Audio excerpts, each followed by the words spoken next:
Tennessee, Kentucky, and Indiana. The church he served in Nashville, Tennessee, our own Elizabeth King was a Timothy from that church. Yeah. Woodmont Christian. Woodmont Christian, yeah. Yeah. Woodmont. So we can thank Doug for her. Doug has served on the General Board of the Christian Church, chaired the General Nominating Committee, served on the Christian Church Foundation Board, and will complete 16 years of service on the Board of Trustees at Lexington Theological Seminary, where he has served as chair, and he recently headed his first capital campaign at LTS in 30 years. He has served in community leadership positions as well. Doug and Barb are both retired and retired? Doesn't sound like it. And love to travel. They also spend much of their time with Doug's parents, who are still alive and live in Iowa, and with grandchildren who live in both Indiana and Tennessee. Please consider joining us in a hearty home-cooked meal. Well, welcome, Doug Lofton.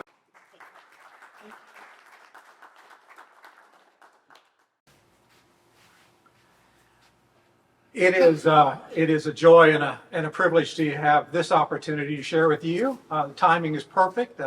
I'll be completing my service with you at the end of June, and anticipate, hopefully, that your new senior pastor will be coming rather shortly after. We have nothing to announce at this point, but I think prayerfully we have been supporting the committee and hope for good news from them at some point in the near future. But this has been for me an opportunity to kind of close the circle.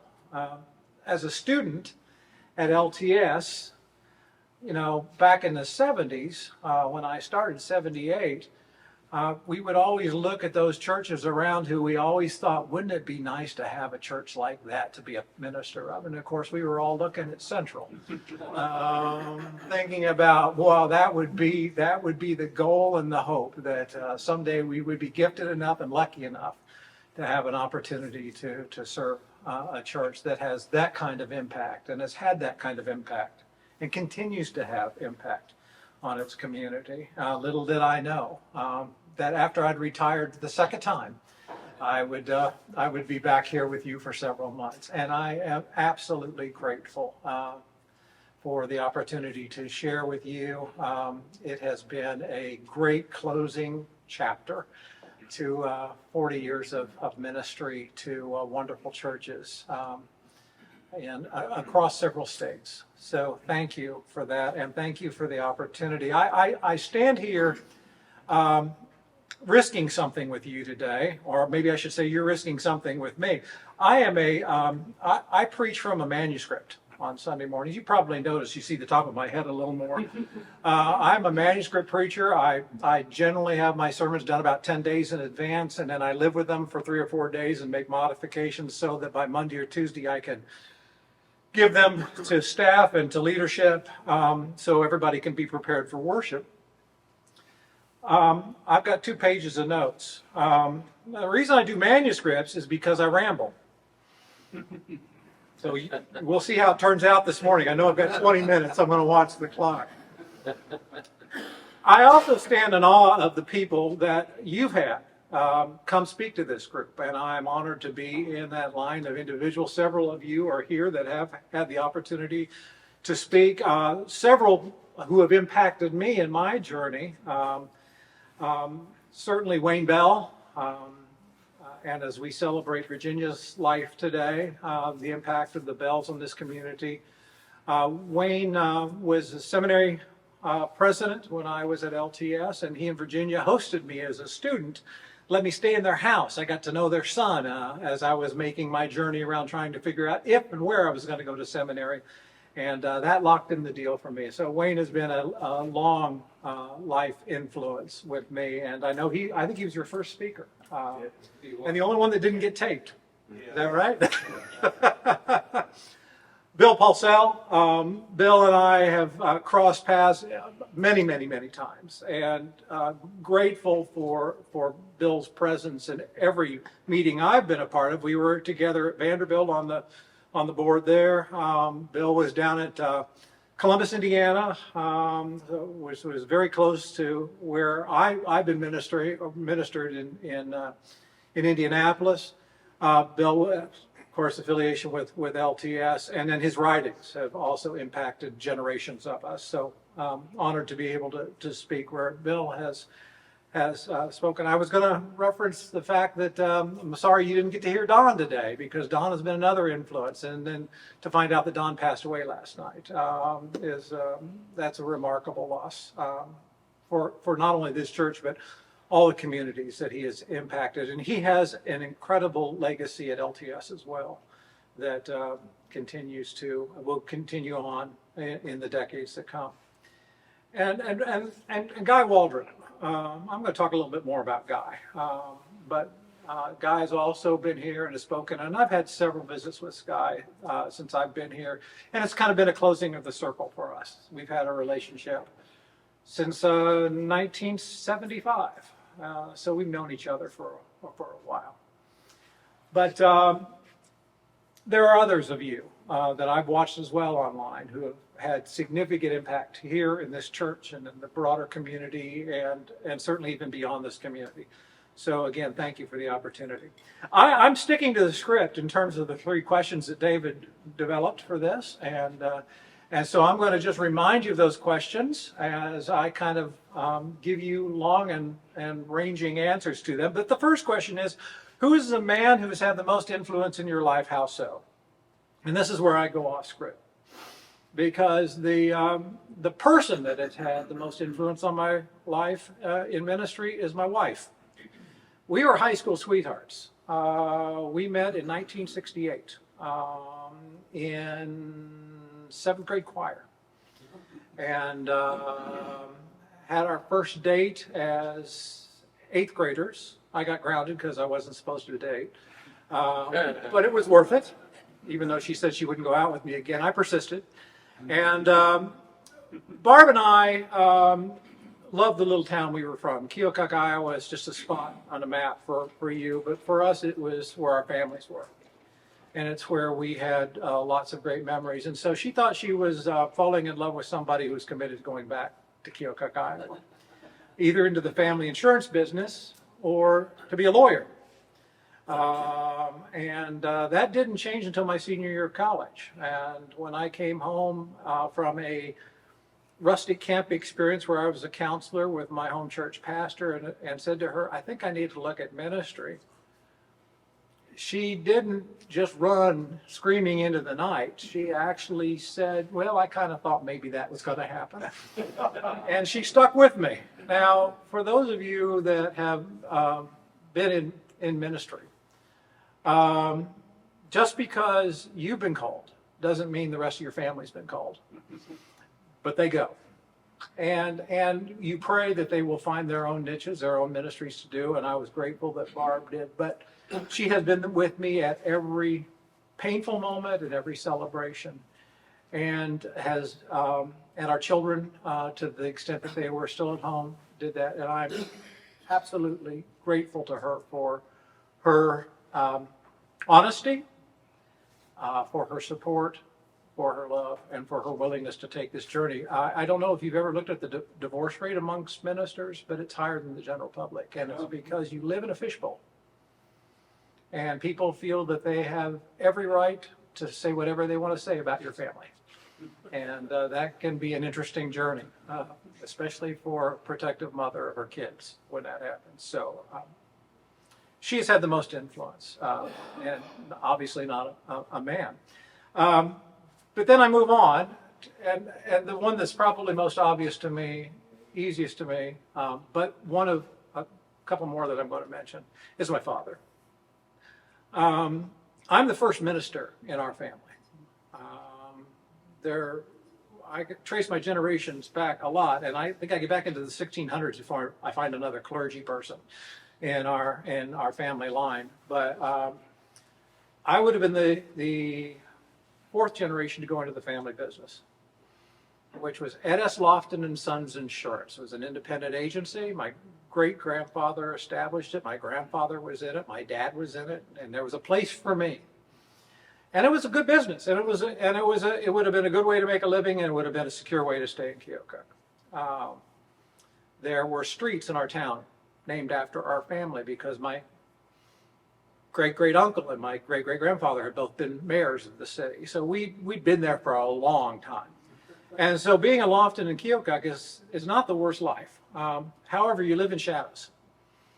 There isn't anything you're going to do that isn't going to be in the shadow of one of your family members who have already been there and done that. And I resisted that strongly, but every path for me kind of worked its way back to Keokuk. Well, my father was a community leader. He was a church leader.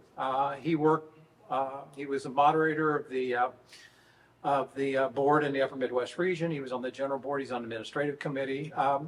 If you remember when the UCC and the Disciples joined their missionary efforts together, my father was the chair of the board of the disciple side of that. So as a layman, he was extraordinarily active in the broader church. So was my mother. But my father and my grandfather both said, do not leave a footprint unless that footprint has meaning, unless it changes things for the better. So a life of service was my understanding of what I did from day one. And I saw him model that in the church, in the community, in the broader community. And I took notes on it because I realized that was a life that had meaning. It has substance, and it would be remembered. And I know as I talked to my dad, who will turn 92 a little bit later this year, when they moved to Cedar Rapids, Iowa, to be closer to my sister and into a senior care facility, his biggest regret was leaving his Sunday school class, where he had taught an adult Sunday school class in the First Christian Church in Keokuk since he was 25. Mm. And so you've got that lifetime of commitment to significant church leadership and an understanding of why we exist, and it's to serve. It's to serve others. The next gentleman, and all the gentlemen that I'm going to mention, and there's four of them this morning I'm going to mention quickly, was my home church pastor. And the only reason I say this is at least in my generation, there were a lot of people that when you came out of college went into seminary. Now the average is somewhere in 40s, 50s. When people enter seminary, they do it as a second career, second life calling. But I went in as a 22-year-old straight out of the University of Iowa. And so my local church pastor had significant impact on that decision. And I have a very clear memory of standing on a hillside at a rusty camp outside of Newton, Iowa, where Terry was. He was the head of the camp, and I was one of his counselors. With Terry, really receiving the call to ministry. And he was there to journey with me for the next 10 years. Whenever I needed to make a phone call, whoever I needed to talk to. And his wife became a mentor to my wife. She was one of those perfect minister's spouses, and Barb went to school with Charlotte. And I'm forever grateful to having a local church pastor who was willing to take that journey with me and risk asking the hard questions about why do you want to do this, and what do you want to accomplish with it, and actually what's in your heart. And we'll be forever grateful for Terry. A person that Bob knows, John Hardy, was also one of the influences in my life. John was an associate regional minister in the Upper Midwest region. John was at my ordination. He dedicated my first child. But when I was a student at Drake University, I didn't start at Mecca. I didn't start at the University of Iowa. I started at Drake, and John called me up one day and he said, "Would you like a job? Would you like some walking around money while you're at Drake?" And I was a poor college student. I said, "Well, yeah, I sure consider it." He says, "Well, I got an interview for you out at Capitol Hill Christian. They need a youth minister." Well, okay. And I said, do they understand I'm a student and I've had no experience? He said, you're in a good youth program, just go talk to them. And I did, and they hired me on the spot, and I was there for a year. And that was my first foray into church work, and it was the defining moment when I said, absolutely, I'm not going to do this the rest of my life. I don't want to do this. But I remember John in May of that year, just before the year was flipping over and I was getting ready to transfer to the University of Iowa. I was walking across campus and I saw John with a couple of people. And John stopped and he said, Doug, I want you to meet these individuals. To this day, I don't remember who they were. But I do remember what John said as I was preparing to move on. He said, he doesn't know it yet, but he's going to be one of the finest ministers you've ever known. And I just, but John hung in there with me, and John continued to support me through my first few years of ministry, and only on a couple of occasions did he say, I told you so. So John was the last person you know. That's Guy Walter. Guy was my PM 541 instructor at LTS. PM means practical ministry. And at that point, there were very few what you would call practical ministry classes about church organizations and how you did baptisms and how you presided at a communion table or did a funeral or did a wedding. And so there were a group of 6 of us that would gather every week for 2 hours with Guy. He was one of the leaders, and I think it was for just a year, but it felt like it the whole time I was there because Guy and I had a longer term relationship. But we would bring our questions from our churches, and Guy would sit there and kind of calmly walk us through how he would have handled it or how you need to do it or point you in the direction of resources. But Guy and I also discovered a love for tennis. And so we played tennis every week when the weather allowed. And we did that for 3 years, 2.5 years. And, you know, if you play tennis with somebody, you compete hard for an hour, and then you stand and cool down for a half an hour with conversation over the net. And I got my access to Guy every week, and we would talk about life.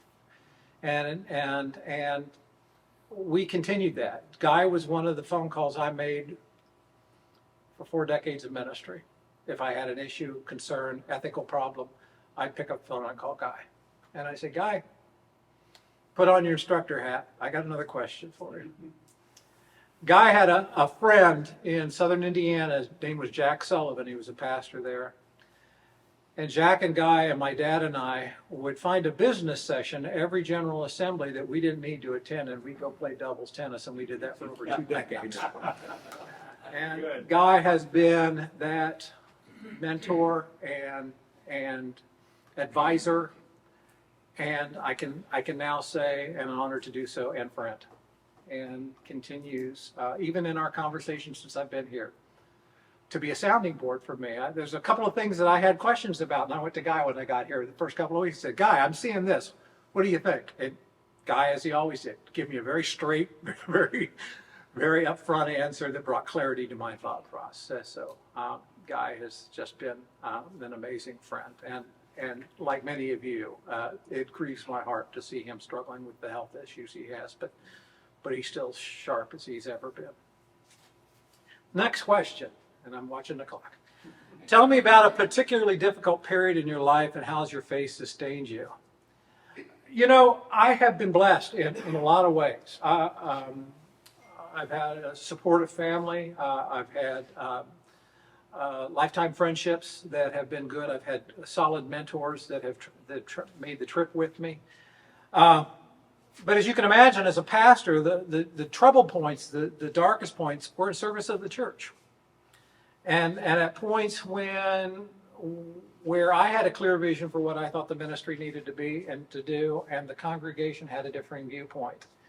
That can be a really difficult and troubling time in ministry, especially if it goes on for a while, and especially if people surprise you. People you thought were friends and colleagues. It really makes you question yourself, your motives, why you do what you do. And I've had a couple of those experiences, and I'll drill down with you a little bit on it. The second was probably the easiest, and that was the the church I retired from in Indianapolis. Southport Christian Church was in a part of Indianapolis that the community it was serving had all moved away. They moved south, an average of 5 to 7 miles. They had all moved, and the community around us was the largest Burmese community outside of Burma is in southern Indianapolis.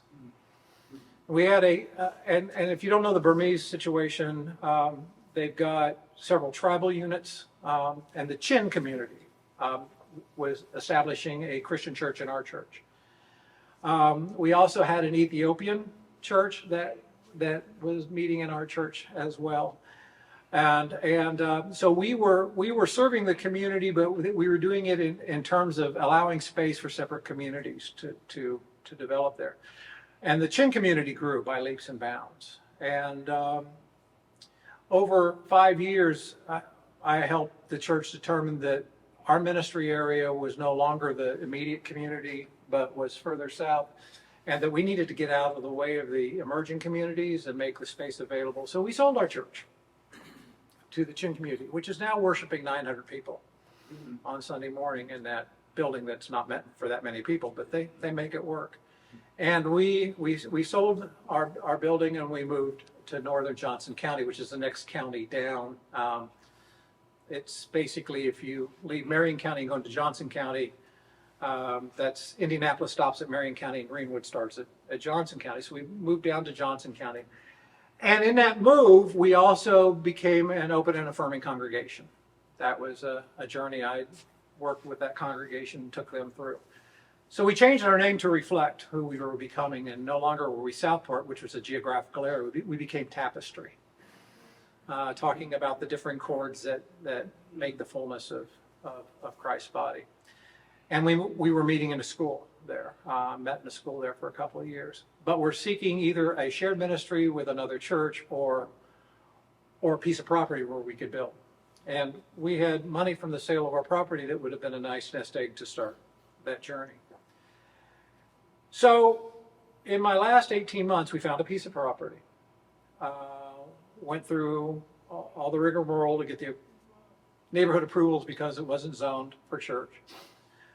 Found an architect, put the plan together, got all the sign-offs, and the meeting before we accepted the final architectural plans, started looking at the numbers of what it would take. And while it was doable, it would have been a stretch. And the leadership said, we don't think it's the right time to do this. We're comfortable staying in this school and trying to figure it out. And I realized there was a significant divergence of where we were. I had a vision for what I thought the church needed to do and become. There was a different emerging vision of the church that was not mine. I was 63, I could retire. I said, you know what, you need somebody different. But it was at a crisis point for me because I had a plan. I saw myself staying for a few more years. I saw what I wanted to help them be able to do. And it was not the plan they had. So that was a mini crisis point for me. And I had to really think through, do I want to retire? Is this how I want it to end? This is not what I wanted, but I also knew that it wasn't my job to fight the fight with them. It was to give grace to that and to move away. And so that was what I thought was going to be the end of my work in the church. And it wasn't a very satisfying end. So I'm grateful that this has become the end.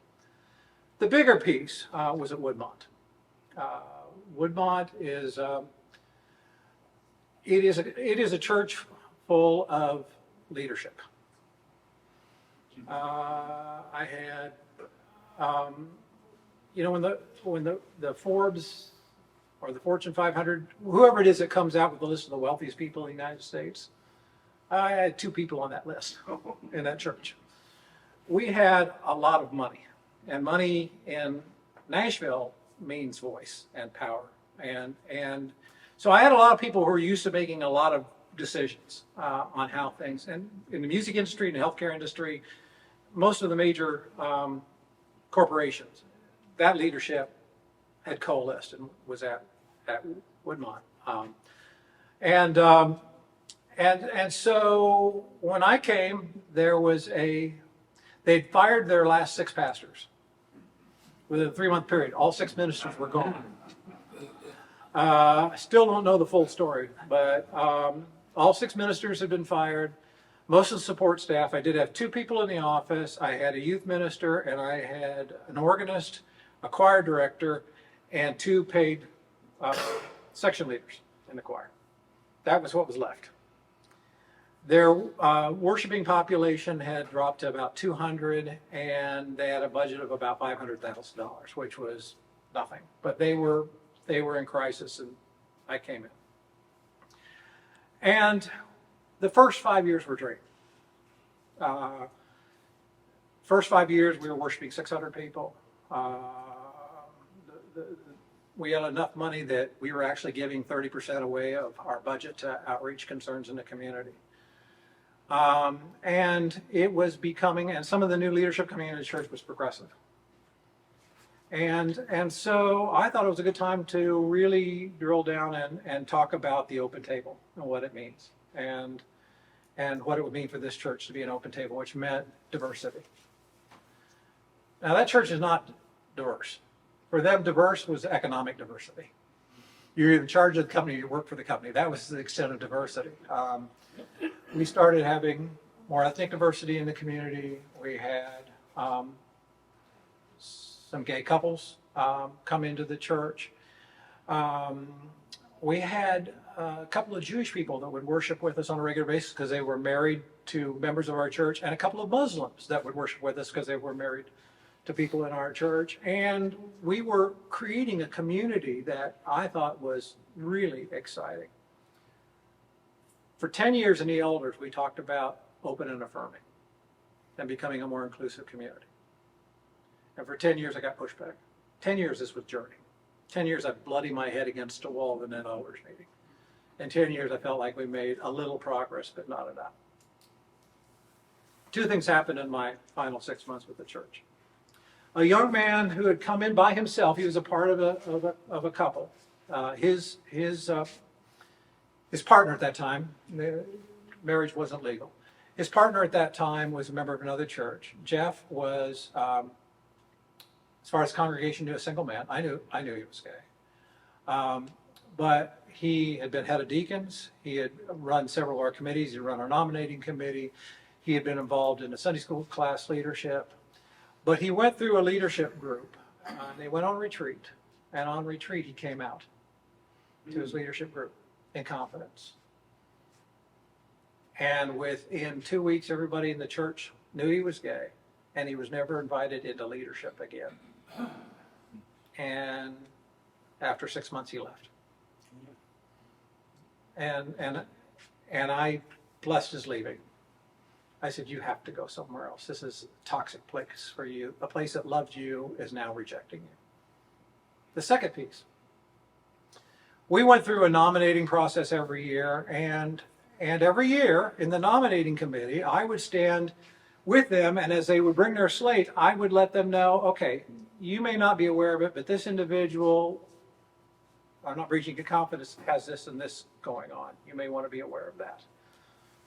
Well, in that particular year, they nominated an African-American gentleman who was part of a gay couple. He never sat with his partner. His partner was in the choir, and the gentleman I'm talking about would sit out in the congregation with a group of friends he had developed. But his name came up for the diaconate, and I went to the committee and I said, and you know he's gay, and they said, yeah, but he's great. We love him, and I said, okay. So they nominated, and I immediately went to him and I said, look, based on what just happened with the other guy, I'm a little concerned for you. And he said, I'm willing to let my name go forward. If they'd say no, we'll live with it.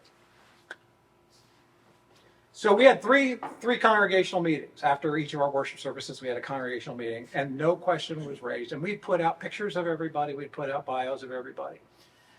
And full approval of the slates, and we went on. 2 months later, I was at a Wednesday night fellowship meal, which we had every week. We had an in-house cook that would cook our meals for Wednesday night.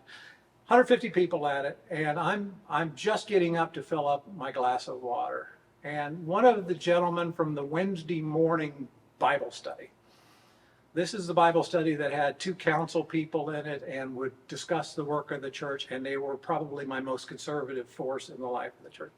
He came up, I thought he was having a heart attack. He was bright red, he was sweating, and he was screaming bloody murder at me. That's in the middle of a room with 150 people. You SOB, you snuck in and just everybody in the room. I got a hold of him. I took him out in the hallway, but I couldn't get him far enough away from the room that he couldn't be heard all over the church. And I couldn't get him calmed down. But what happened is I found out within a few days that that had been the primary conversation that morning in the Wednesday morning Bible study. And he took it upon himself to make sure that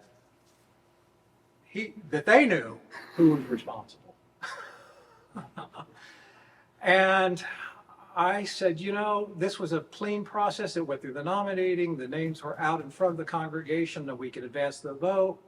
You had an opportunity to, well, he wouldn't hear any of it. And that was the beginning of the end for me. The Wednesday morning Bible study became more vocal.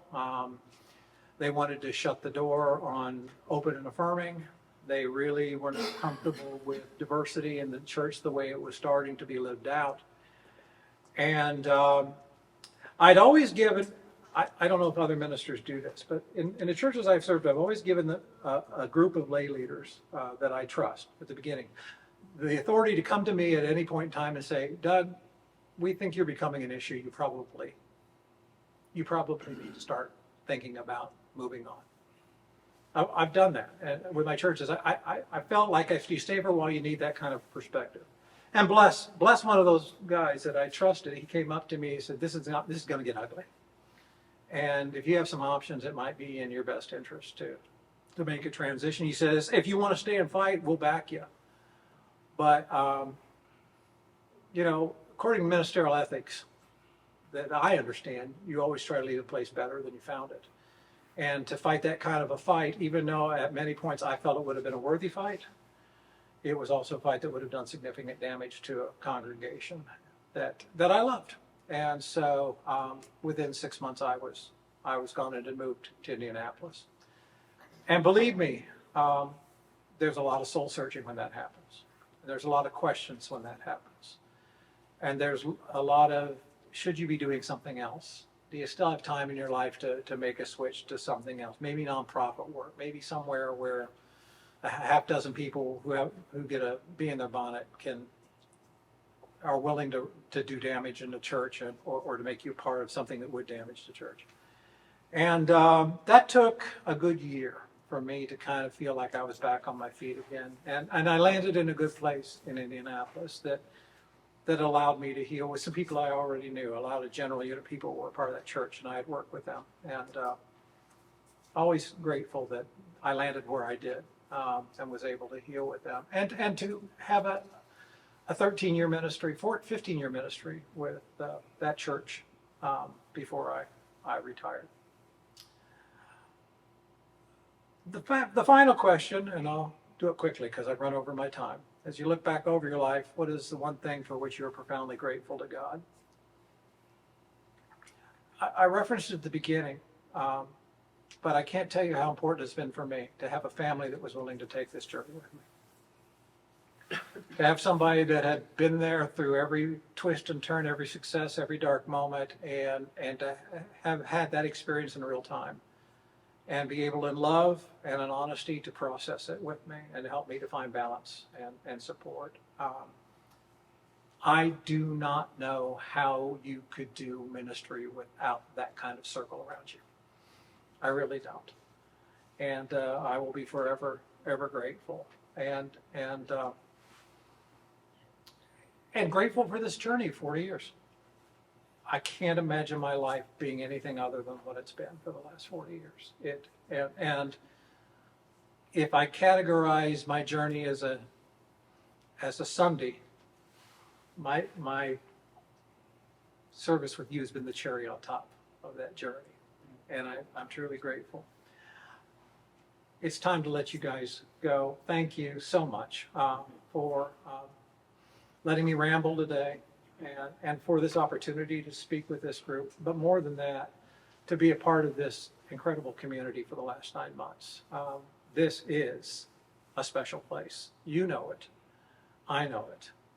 It doesn't mean we're perfect, but it does mean that there is a reason you are here, and the gifts you are bringing have made this place a great place to journey. And I continue to pray and will always pray for this successful search process to bring the right leadership in here to continue the story that is a story worth telling.